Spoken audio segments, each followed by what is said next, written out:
Show 318, take one. We're talking to Norma Rydlewski and Katherine McIntosh. Right. About their mother and their experiences. I guess what I'd like to get, first of all, is starting with you, Katherine.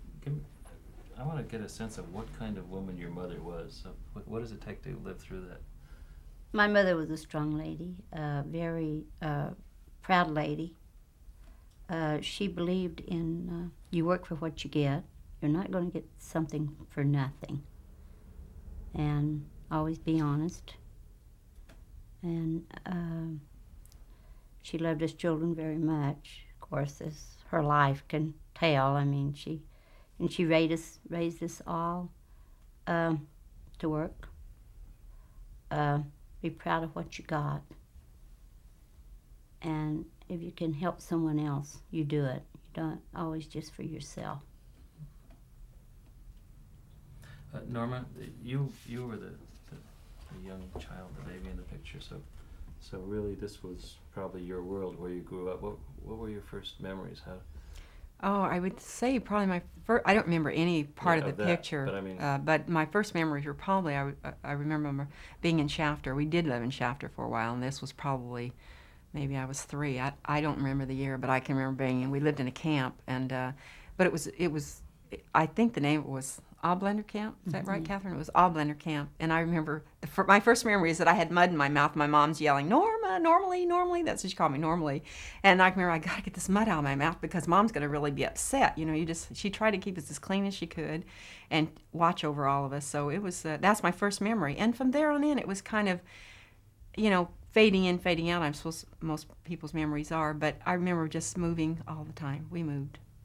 As a little child, I remember we'd load what we had up, like the tent, or sometimes it was a mattress or whatever we had, and we loaded that up and went to the next camp. But I can remember that being really young, and I remember thinking, we're not going to be here very long, so we're going to go on down the road.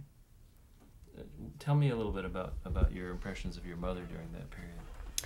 I remember being, I relied on my mom a lot. My dad was around then, but my mom was really the strong one. And my mom made I shouldn't say she made the decisions, because my dad, in those days, the women didn't make the decision. But my mom was the one who went out and found the work. My mom would talk to the farmers and make the arrangements for us to all go work. And then she'd get us, together. We'd get up like 4 in the morning. We'd all head out to the field. I always consider my mom very, very strong. Looking at her in the pictures, a lot of times she doesn't look like a beautiful woman, but she really was. And and we always thought of her as a very beautiful lady. And she was somewhat plain, but I think the main objective, or main thing I'm trying to get across, is that she was a very strong lady, and we really relied on that. We knew that when we got up in the morning that there was going to be work or there was going to be food, and the reason it was going to be there was because my mom was going to see to it that we were going to be able to survive that day. Katherine, you were 4 at this point in 1936, so at what point were you out there helping the family when your mom would organize the work? When did you go out? I would say probably as soon as I was able to go down through the fields with our mother. She would have us children, and like when Norma was born, there was no time she was pulling Norma on the back of a cotton sack. Or if she'd leave us, like if we picked potatoes or vegetables or something, one of the older children was left at the end of the fields to take care of the little ones. And then as soon as we were old enough, we would go down through the fields, especially when we picked cotton. We would pull the cotton out of the stalk, the cotton was in the stalk, and we would pull it out and lay it in front of her. And as she came along, she would put it in. And then we graduated from there as soon as we got up, say, 6, 7 years old, to what you call a gunny sack, which is potatoes, like potatoes or onions is in now. And anyway, and we would graduate then to that. We got our own sack, and we would follow in front of Mom and pick cotton and put it in there. And then Mother would put it into her bag and drag it up to the cotton wagon and weigh it. Mama was really... Hang on for a second. Let us just pick you up. Wait a minute. Oh, I'm sorry. You ready, Mom? Yeah. Okay. Mama was really a strong woman, and what she would do is in the cotton fields is that she would stuff her cotton sack full I mean, like she would weigh up like it'd be 80 to 100 pounds. That was a lot, maybe more. As a child, I don't remember, but I do remember thinking that everybody would comment when my mom would go to weigh the cotton. I don't know if you've ever seen it. They don't do that anymore. But what you'd have was a long cotton sack that came across your chest like this, and it went out like 50 feet, 75 feet. That's where they did it. Might not have been that much, but it seemed like. And she'd stuff that cotton in there, and then when it was time, you shake it down like this, and then you throw it up over your shoulder, and you carry that to the wagon. And when you get there, then you put it on the scales, and then my mom would walk up the steps and shake it into the wagon. So she would outpick almost any man in the field. And then she'd go right back, and that night then she'd have to go home and take care of the kids and cook the dinner and wash the clothes. And so I always remember thinking her, I just wish I could be that strong, but I don't know that we ever accomplished that. No, not. Well, let me ask you something else, Norma. Obviously your earliest memories are traveling and staying in the fields and helping your mother. Both of you did. The whole family did. As a child, did that make you feel like you had to be really responsible, that you couldn't just go and play, that you really had to help out? Or Well, I think for my sake, I felt both. I felt responsible. I felt that we had to do what was right. My mom was very, very strict about things, so you had to be real honest. You couldn't, if you ever stole anything, you got into lots and lots of trouble. So we took that, but we had plenty of time for playing. Mom saw to it that she was strict, but she allowed time for playing. And so if you were sick, you weren't expected to work in the field. But I felt like it placed an extra burden on us in the fact of looking out for the younger kids.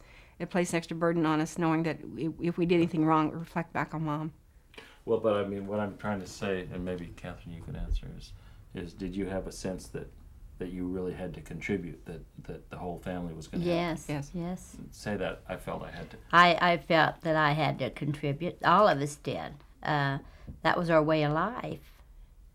If we wanted anything, or for our life to get, of course, we all hoped our life would get better, which it did when we got older. And anyway, we followed the fields, and we knew when we got there, that was, now Mother sent us to school when she could. Now, when we lived in Shafter, we all went to school. I can remember one place we lived there in Shafter, and I was about, I'd say I was about maybe 11 years old, something, 11, 12. And I can remember Mother used to make sauerkraut. We had a big old barrel she made pickles in. That's when really, I think that's when Mother got tired of traveling so much and moving around so much. So when we left Shafter and came to Modesto, that's when the Hammonds Hospital, they turned it into a state hospital. So Mother went to work out there in the laundry. And she worked out there for, Norma, about 10 years, something like that. So it was, and then she quit, and... Hang on a second, let's cut.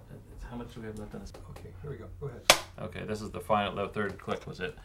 What was it like being a child during those periods? Did you have a toy? Did you have a doll? What was the world of a child playing like? Well, our world was, we didn't really have a lot of toys. I don't remember ever having a bicycle in my whole life. In fact, I can ride a bicycle now, but I can remember being 12 and I couldn't ride a bicycle because we never had one. Because basically when you move, every few days, you can't take the toys with you. So I don't remember having almost no toys.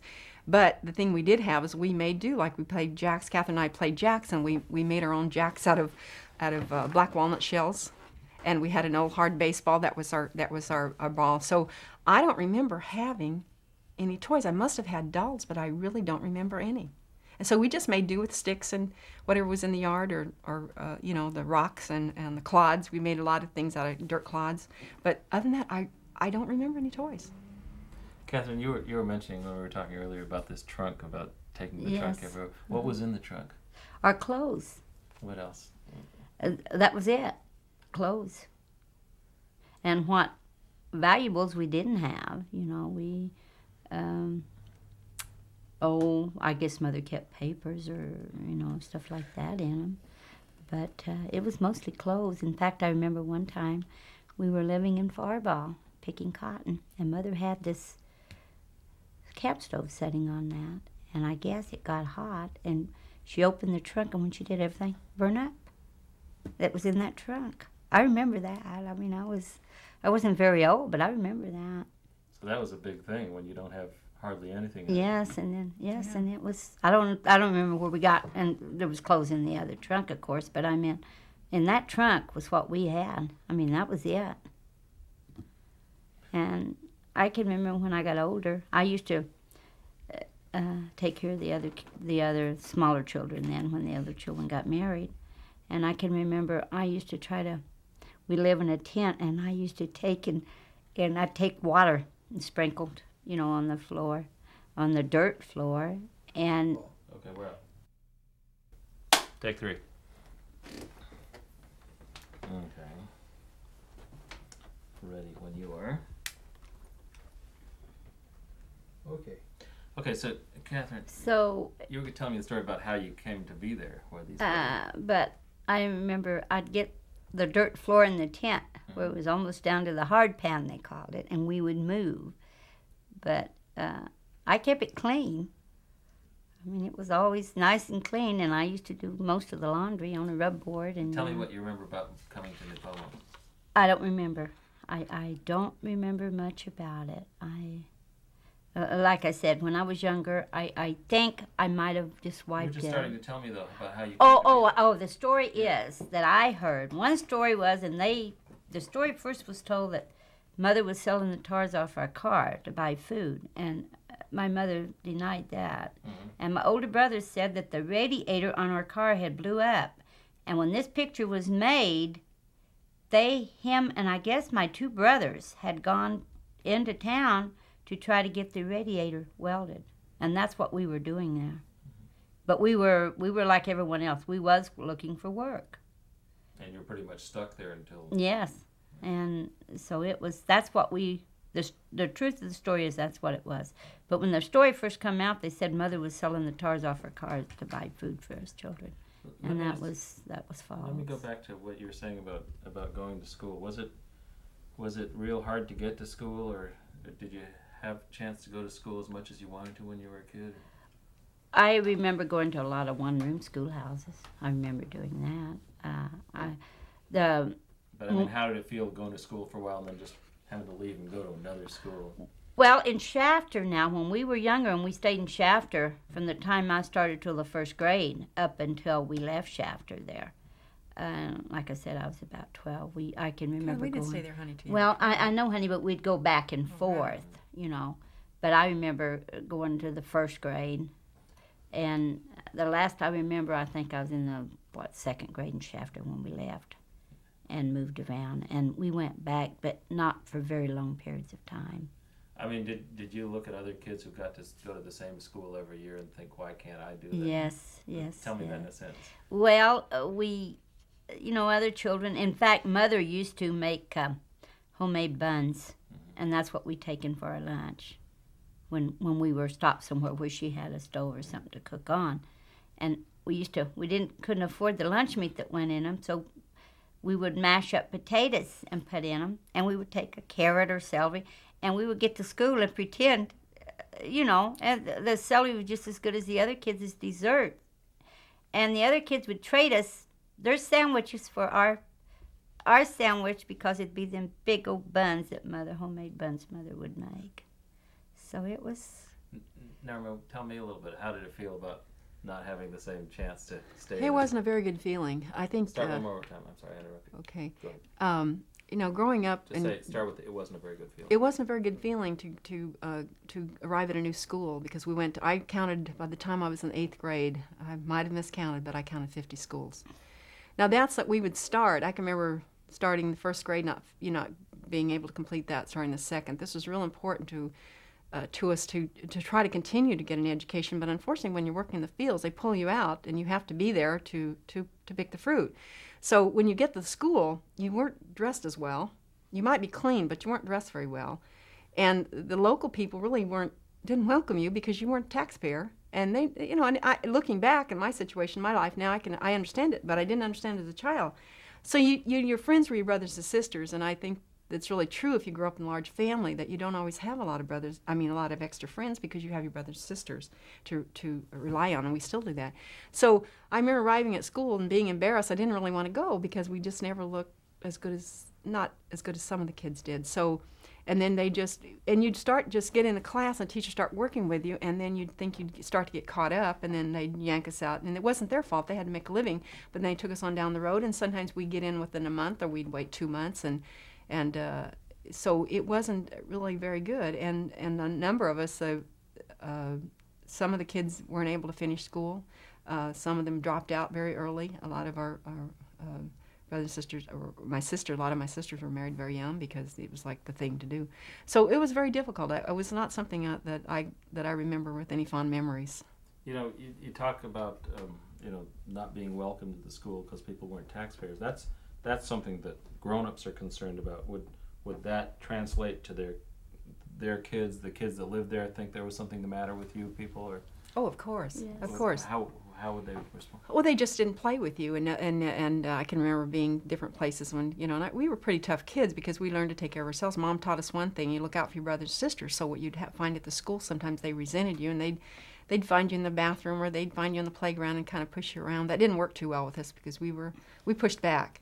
But we weren't very big kids, we were small, and but we learned to take care of ourselves. But they didn't welcome us, and the teachers weren't really. I think back because I always strived to learn, and I went back to school later years and did a lot of different things. But I remember thinking I never had very seldom had a teacher who really would sit down with me and say, Norma, if you try this, because a number of us were very good in math, but all we needed was that little extra pat on the back or a little extra help. I can't tell you that we ever got it until later years.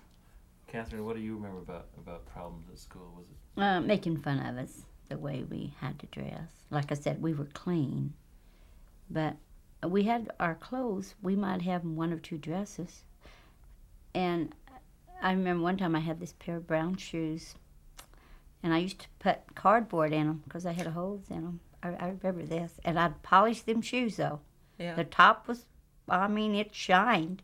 And I had these two dresses, and boy, I used to go home and wash them. And we didn't have electric iron; we'd have to heat iron, on the stove. But I'd iron them, and we went to school clean. We were clean, but I remember making fun of us. So how would you feel? I mean, would people call you Okies or what? Oh yes, all kinds of names. And of course, I was redheaded, and they'd call me redheaded Peckerwood, and I'd fight back. I remember one time a little story. My teacher, I hit this girl at school. She called me a name, and without thinking, I slapped her. So I got a spanking, and then they used a ruler, and she hit me on the back of my legs. And I told her, I said, I won't be back tomorrow. When I tell my mama, she won't send me back to the school again. So I went back to school, and I wasn't going back. I thought of everything. I can't go back after telling that teacher. But I went. I did school, but I did it. It was hard after be telling her my mama won't send me back. But she called me a name, and I slapped her. So it's... those are, the memories of working in the fields and the problems at schools, those are all hard memories. When you think about the good things of that period, what comes to mind? I don't have no good memories of that period, none whatsoever. Maybe that's why I blocked most of it out of my mind. I sat and listened to my older brothers, and, my two oldest brothers used to sit and tell cute stories, things they did when they were kids, and they're the ones we used to really love to listen to. You'd get them two together. They were real close, and you'd get them together, and they could tell cute stories, things they'd done, and first one thing, another. So it was, but as far as myself goes, I have no good memories of it, none at all, none. You survived. Oh, yes. I can remember, too, the last time we left, before we left San Jose and came to Modesto. I was sick. I was about 13, I guess, then 12 or 13, about that. And they put me in the hospital. I almost had diphtheria. And they put me in the hospital, and I was in there 3 weeks. Well, during that time, Mother moved to Empire, outside of Modesto here. And when they released me from the hospital, they had to get a hold of Mother, and it's about 3 days later for Mother had to get on the bus from here to come to San Jose to get me. And the doctor come in one day and was teasing with me they'd give me shots so long, They're going to have to start giving me shots again and find a home for me. And oh, my goodness, I just burst out. It was scary. I thought they'd left me behind. That's about the worst. So it's... I remember little stories, you know, after I got older. But I mean, what about you, Norma? Does it, when you look, and obviously you were younger, so your experience comes later in the decade. Does it just strike you as a sort of a continuous hard struggle, or were there any?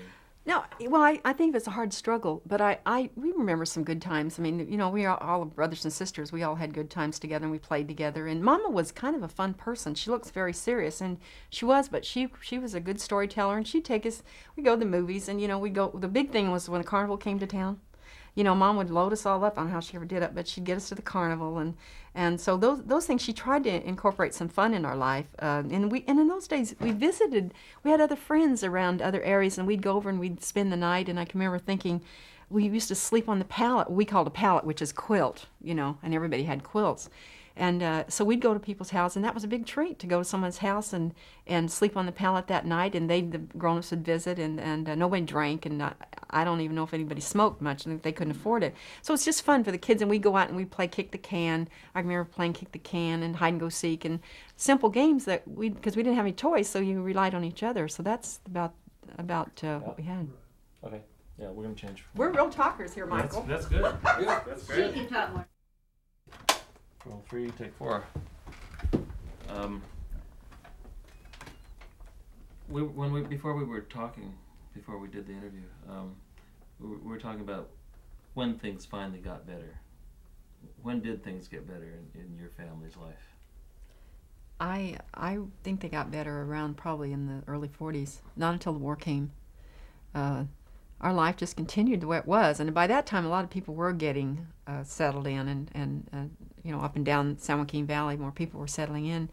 But in our case, it didn't seem to get much better until maybe the early 40s, and my dad worked for one of the shipyards for a short while, and then my mom got out of the fields finally and got into working as waitress and cook. She was very good. She was very quick with her hands, very hardworking, long hours. So that was the way that she made our living. And then in later years, when we finally moved to Stanislaus County in Modesto, she went to work for a state hospital. It was a psychiatric hospital here in Modesto. And so that was a real step up for her, since she had very little education, but what she did have was a lot of hard work that she knew how to work. Well, I'm wondering, before the war came and things got better, you know, it's, when you live your life, you just live every day, and it goes on and on. But did your mother or did all of you have a sense that things would get better eventually, or did you know if it was always going to be like that? Oh no, we always thought it would get better. My mom really, my mom would get discouraged, but she really never gave up hope. And I think that she left us with that legacy, because we've always felt things would get better, but you're going to have to work for it. You know, you just can't sit down and think that somebody's going to hand you something. And she always told us that. And what she did give us was that just keep working, just keep plugging away, you'll finally get there. And that was her theory. And until she died, I mean, even after she was too old to work in the restaurants, she'd go out and she'd try to get a job, and she'd get very discouraged, and no one wanted to hire her. She was too old. So, and even later years, even she was in her 60s, she even opened a small restaurant, did things like that. So she tried really hard. She never gave up until the day she died. Even then, she was always talking about getting a part-time job. She didn't, but if someone would have hired her, she would have gone and worked. Well, but I guess maybe let me ask Katherine. Your mom believed things would get better, and if you just worked and kept on going. But what do you think would have happened if the war hadn't come along? Would it just have been more of the same? Well, I think Mother was getting to the point where she was tired. She was tired of moving, pulling us children around. She told my stepdad that she wasn't going to, this life couldn't keep up. She was going to find something. And like she did, she came here to Stanislaus County, went to work at State Hospital, and she told him, that's it, we're not going no more. And which they did after that for a short while, but she made up her mind. Did she have a sense that she wanted something better for her kids? Oh, yes, yes. She was very proud of all of us, very proud of us. Tell me, let's move a little bit to the period. I know it's a sad time when your mom was sick, and when finally someone in the family decided to ask for help from the public. Yes. Talk to me a little bit about that. Well, when Mother first got sick, like Norma said, she was diagnosed with this colon cancer about 2 years before, and my oldest sister knew this, but Mother wouldn't let my sister tell us. And my older sister kept trying to get her to go back to the doctor, and she kept saying, "Oh, I'm okay. That doctor don't know what he's talking about." So she began to lose her, in other words, she'd be walking or something, and she got to where, which was caused, I guess, in the veins in her neck clogging up. And she'd go to talk, and she'd lose her speech, and her leg would Excuse give me, I out. don't want to interrupt you, but what I was really interested in getting you to talk to me a little bit about was the kind of response when someone in the family finally decided to ask for help. Well, that's when she went in the hospital, and they did the surgery, and the blood clot went to the brain and paralyzed her. And of course, we couldn't keep her in the hospitals and none of us could take her home at that time because all of us we had family. We all had to work. And at that time, we had her in a rest home here in Modesto, and we felt that she wasn't getting the care she needed. And each one of us we didn't want to tell the other one. We all felt like we'd let her down putting her in that rest home in the first place. And so then finally my brother's wife suggested they take Mother home because my brother owned a business. And was it them that made the suggestion to ask for help? Or Don't do that. We can't. That's No. a family thing. No, but I'm just, what I'm really interested in is not that dynamics, but really Okay. the kinds of stuff you were telling me about, the kind. There was. You thought people might help, but something else happened entirely. Yes. Well, there was a decision made. My mother needed around the clock Yes. nursing, and there wasn't really funds available to keep around the clock nursing. So the decision was made to, and the people were asking what's going on with Mom. The decision was made that it would be televised that my mom was in this condition. So when the news went out across the country,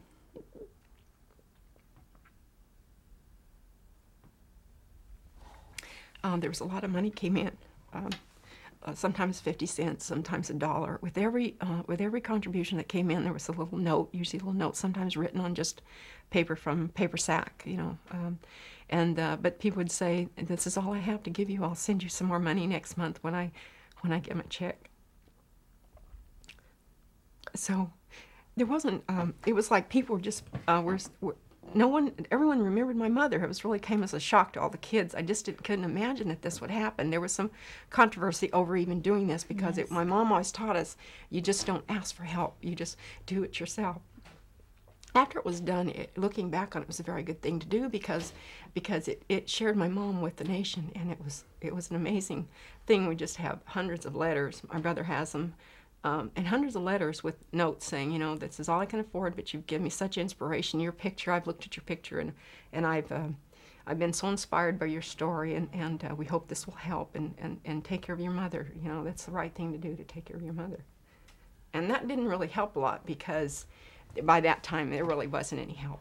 But the money was spent for round-the-clock nursing, and later there was a lot of funds left which went to the hospice. Did you have any sense before that happened how important she was to No. people? No, we knew that the picture was important. We knew that, we'd been contacted by different people, and we'd seen it in magazines and in Life magazine and in the newspapers periodically if something came up. But we never really knew how my mom affected the nation. In other words, this picture had people just looked upon her as just an inspiration for their life. How bad I've had my own kids say I'd say, I don't think I'd have gotten through that except I thought about Grandma, and that made a difference. It's almost like she represented that whole generation. Right. That's the way we felt about it. The being able to just keep going when things were so bad, but that you couldn't sit down and give up, so you just kept going. And I think there's a lot of people who felt that way, but she for some reason this picture seems to project that. During that era, there's a lot of people gave up their kids for adoption. I've saw it, and they couldn't take care of them, so they just left them, or take them and walk off and leave them because they couldn't take care of them. But Mother didn't. She held us together. And somebody told me that the people that ran out of energy and hope just died during that period. Yes. That's true. Yeah. And a lot of And mothers, that it was a choice between living and dying, and yeah. you had to believe you could do it. And mother, like I said, a lot of women just gave their children up. They didn't. And she was pregnant for me when my dad died, and she went to work and supported us. And she said when my father died, they said he died of asthma. But I think it was just hard work, you know. He was sick. But anyway, they'd taken everything she had and burned it up out in the front yard. I mean everything. Blankets, Well, he supposedly had some disease. mattresses, yeah, they thought asthma. Well, wasn't asthma it's then. TB. TB, they said. Well, there's that other thing called valley fever that a lot of Yeah. people would get. That's like Oh, that's true, isn't Yeah. it? it's like TB, and it's real common. But they burned up her bedclothes, her blankets, you know, everything she had for us. How did they? I guess. Do you want to stop for a minute? Would you? Mhm. Yeah, let's stop. It's real hard. If It's not, real hard. I just have a couple more questions to finish this stuff up. Sort of trying to get a sense from both of you, maybe starting with Katherine. When you look back over that period, how did it change you? Or what really stays with you from that experience? To make sure hopefully it never happens again, you know. But I feel if it does, that, I think I'll get through it. You know, I'll find something.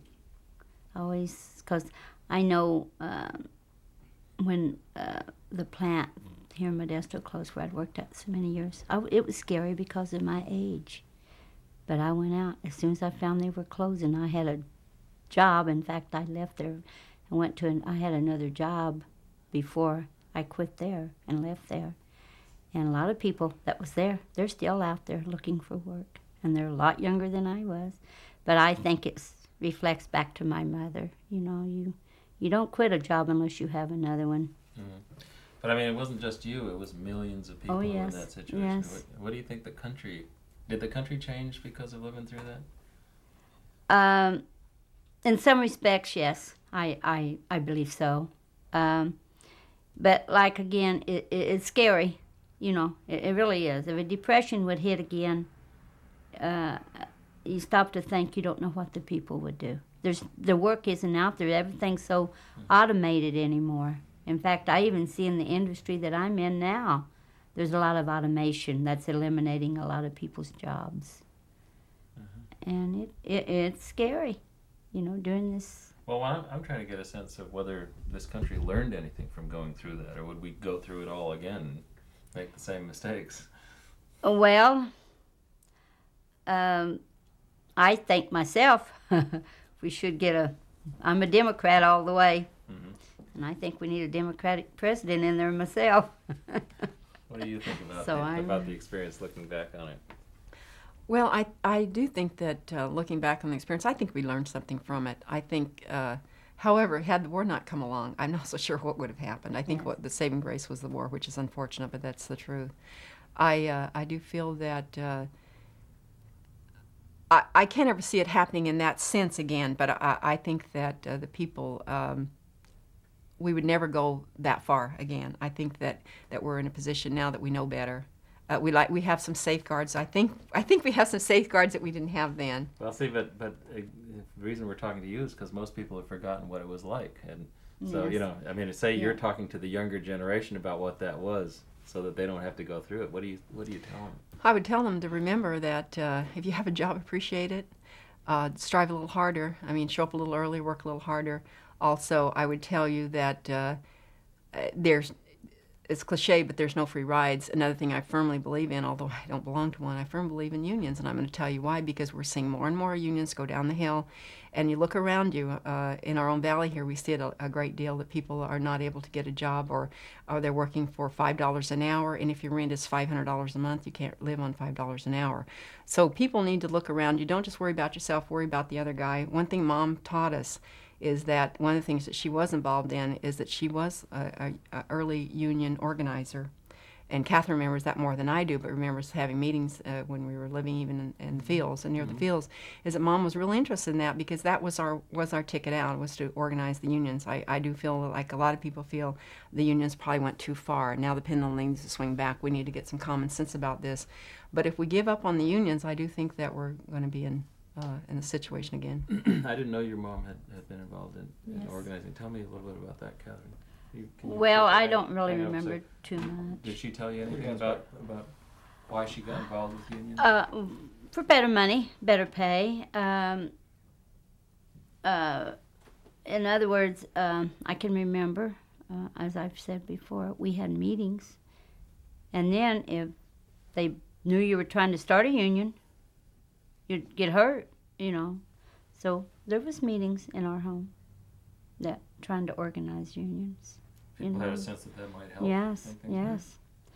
Same way with this one guy for the farm labor workers. You know, they have better benefits now. You know, their families more protected and everything. And it's, I'm like Norma on the union. I think the union isn't strong anymore because people won't fight for their rights anymore. There's too many people across a picket line. There is too many people across a picket line to work now, and someone fighting for better wages. And yet, after they get the better wages, half them people across that picket line is for their benefit too. And until they put a stop to that, the union isn't going to get any stronger. Can we stop for a second, Michael? Sure. Tell me how much you've lived in this.